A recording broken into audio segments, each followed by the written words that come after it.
सद्गुरु दयाल के चरणों में प्रणाम करते हुए सभी साधक बंधु बांधव हमारी इस धरा पर अवतरित ब्रह्मावतारी महापुरुष जो सदैव हम सबका मार्ग प्रशस्त करते रहे हैं, आते रहे हैं, अपना कार्य करके जाते रहे हैं, पुण्य आते रहे हैं हम सबके लिए और कष्ट उठाते रहे हैं। महापुरुषों का जीवन इतना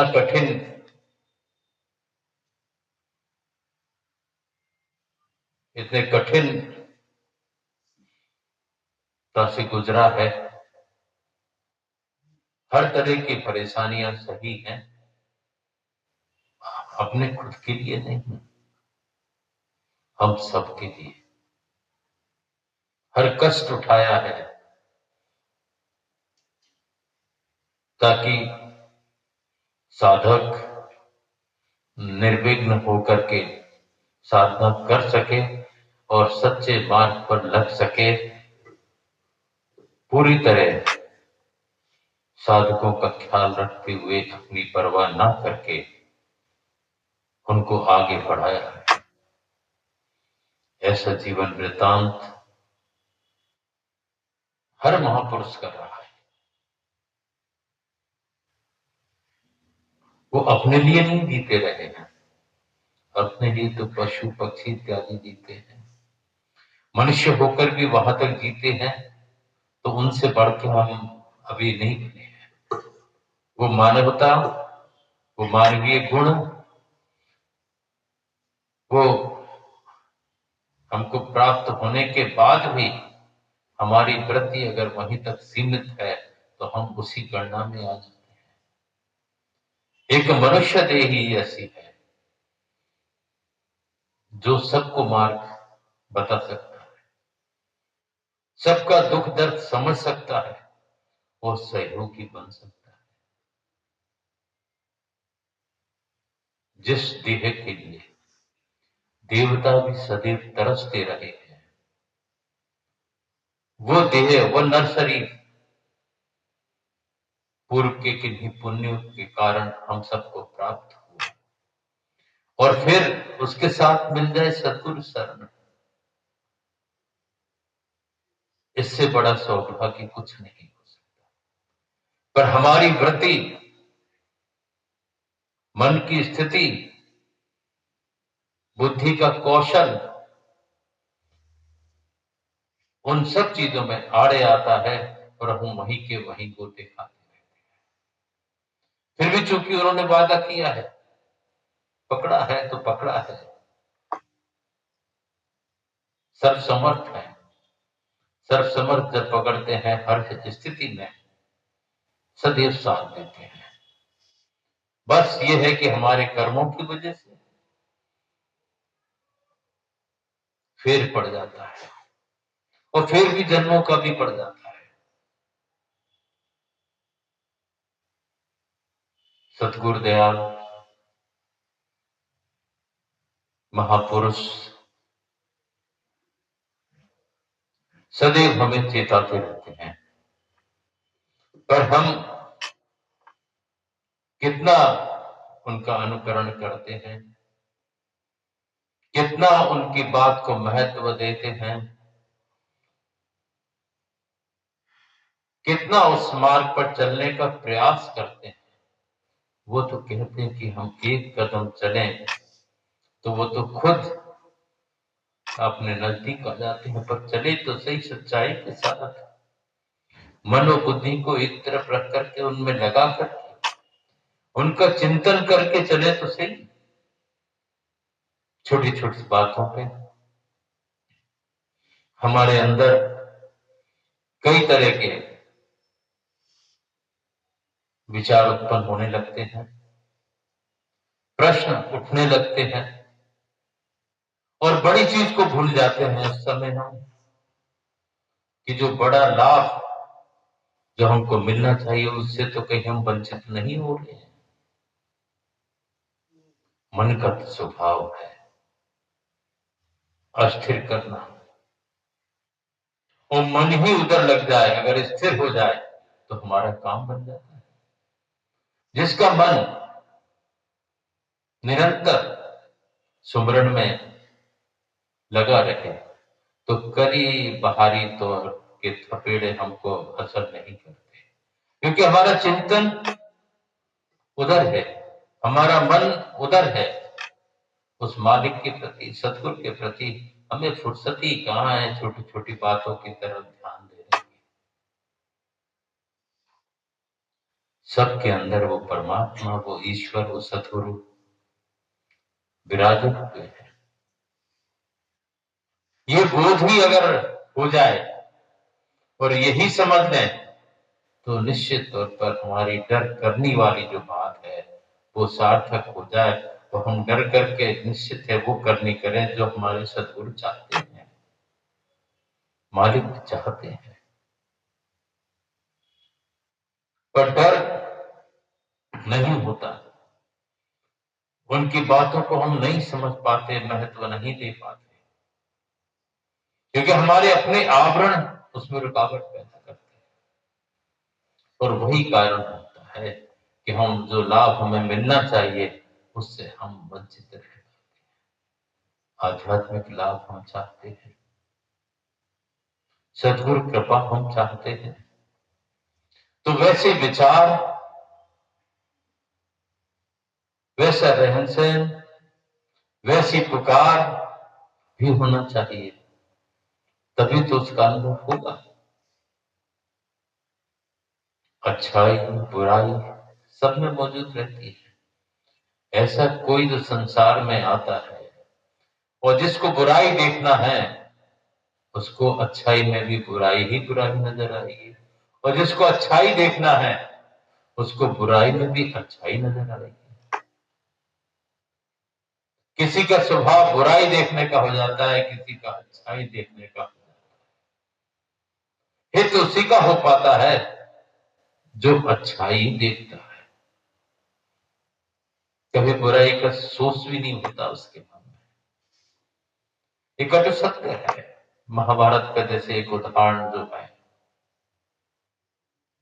भगवान कृष्ण ये दोनों प्रिय थे, लेकिन सबसे ज्यादा पांडव प्रिय थे। युधिष्ठिर जो कि सबसे बड़े थे, सब प्रिय थे, और कौरव भी चूंकि उनके रिश्ते में थे, उनको भी वो चाहते थे। लेकिन दुर्योधन को बार बार ये शंका होती थी कि इनके लिए तो एक से होना चाहिए, सब भेदभाव क्यों है, ये पांडवों को क्यों ज्यादा चाहते हैं और हमको क्यों नहीं चाहते। ये विचार, ये उथल पुथल मन की है, करनी की है, रहने की है, हर एक का प्रभाव पड़ता है। तो दुर्योधन के अंदर ये चलता रहा। भगवान कृष्ण समझते थे, उनका ये द्वंद्व इनके अंदर मौजूद है। तो एक दिन दुर्योधन और युधिष्ठिर दोनों ही भगवान कृष्ण के पास बैठे हुए थे। भगवान कृष्ण ने अपनी समस्या कही कि भाई मैं एक यज्ञ कराना चाहता हूं, उसके लिए मुझे कोई योग्य विद्वान पंडित की आवश्यकता है। हमारी इच्छा है कि आप दोनों लोग अपने अपने तौर पर ढूंढ के लाओ, जो सबसे विद्वान हो उसको लेकर के आओ, ताकि मैं अपना यज्ञ संपन्न करा सकूं। अरे दुर्योधन ने कहा, अरे क्या बड़ी बात है, ठीक है, निकल दिए। युधिष्ठिर भी निकल दिए, उन्होंने कुछ कहा नहीं, वो भी आदेश का पालन करने के लिए निकल दिए। थोड़ी देर बाद, काफी समय व्यतीत हो गया, दुर्योधन लौट करके आए, लेकिन उनके साथ कोई ब्राह्मण नहीं था, कोई विद्वान नहीं था। उन्होंने दुर्योधन से पूछा, क्यों भाई, तुम्हें कोई योग्य विद्वान ब्राह्मण नहीं मिला?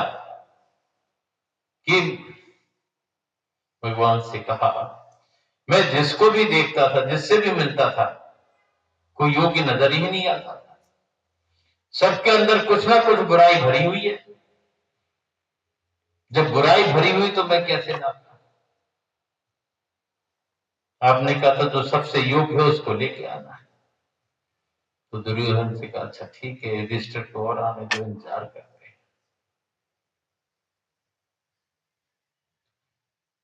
थोड़ी देर बाद युधिष्ठिर भी वापस आ गए, लेकिन उनके साथ भी कोई योग्य ब्राह्मण नहीं आया। तो युधिष्ठिर से उन्होंने कहा, क्यों भाई, आपको कोई योग्य ब्राह्मण नहीं मिला? उनका महाराज बहुत ढूंढा, लेकिन जिसके पास जाते थे वो एक से एक योग्य नजर आ रहा था। सब एक से एक योग्य नजर आ रहे थे। तो मैं फैसला करने में असमर्थ रहा कि किस ब्राह्मण को ले जाऊं, क्योंकि कोई कम था ही नहीं, सब एक से एक योग्य थे। तो कहा, अच्छा कोई बात नहीं, फिर देखेंगे। दुर्योधन की तरफ मुखा होते हुए उधर भगवान कृष्ण ने कहा, दुर्योधन, तुम्हारे मन में जो प्रश्न उठता है यही फर्क है। तुमने बुराइयां देखी कि कोई ऐसा नहीं था जिसमें कोई बुराई ना हो। युधिष्ठिर ने अच्छाइयां देखी तो उनको कोई ऐसा नजर नहीं आया जिसके अंदर योग्यता पूरी एक भी कम नहीं था। तो तुम्हारा स्वभाव बुराई देखने का है, युधिष्ठिर का स्वभाव अच्छाई देखने का है। यही कारण है कि युधिष्ठिर और पांडव मुझे प्रिय है, और तुम भी प्रिय हो अपने स्थिति में, तुम भी हो। लेकिन बड़ा मुश्किल होता है, छोटी छोटी चीजें, छोटी छोटी बातें, शब्दों का हेर फेर है, स्थिति परिस्थिति का हेर फेर है, समय के अनुसार सब कुछ परिवर्तित होता है, उसका भी हेर फेर है। समय अनुसार साधनाओं में परिवर्तन हो जाता है। जो कठिन साधना थी कबीर साहब के टाइम में कुछ सहज, फिर और सहज हुई, और आज के समय हुजूर मालिक साहब के समय में तो बहुत ही सहज हो गई। कहां परिवर्तन नहीं होता रहा है? ऐसा कोई समय नहीं रहा जब परिवर्तन नहीं होता रहा है। वाल्मीकि जी जो ब्रह्म ऋषि कहलाते थे, क्या करते थे? राहगीरों को लूटा करते थे। और एक घटना ने समूल परिवर्तन कर दिया, और इतने साधन, इतनी बड़ी कृपा उनको प्राप्त हुई सप्तऋषियों की कि वो ब्रह्म ऋषि हो गए। उल्टा नाम जपा जग जाना, वाल्मीकि भय ब्रह्म समान। किसके अंदर क्या गठित हो रहा है, क्या चल रहा है, और कब क्या परिवर्तन आता है, ये सोच हमारी बुद्धि करनी है। मन की गति नहीं होती, वहां बुद्धि की गति नहीं होती। उसकी कृपा कहां, किस पर, किस क्षण, किस तरह से हो जाए पता नहीं। उनकी नजर में आने वाली बात है, उनकी नजर में पात्रता वाली बात है। अगर वो होती है तो पता नहीं किसको क्या बना दे। किसी ऋषि महापुरुष का एक विद्रोह आता है कि बहुत भंडारा था,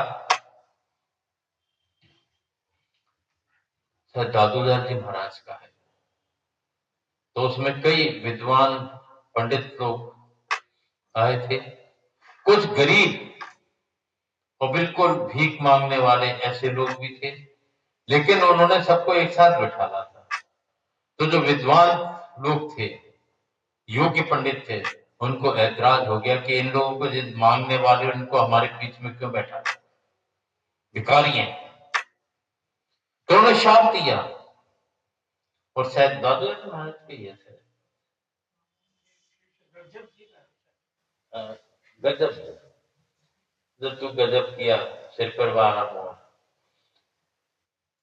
तो तब ये देखा तो उन्होंने श्राप दे दिया अपनी गद्दी को, मेरी गद्दी पे अब ऐसा ही व्यक्ति बैठेगा, ये गद्दी सदैव गरीब रहेगी।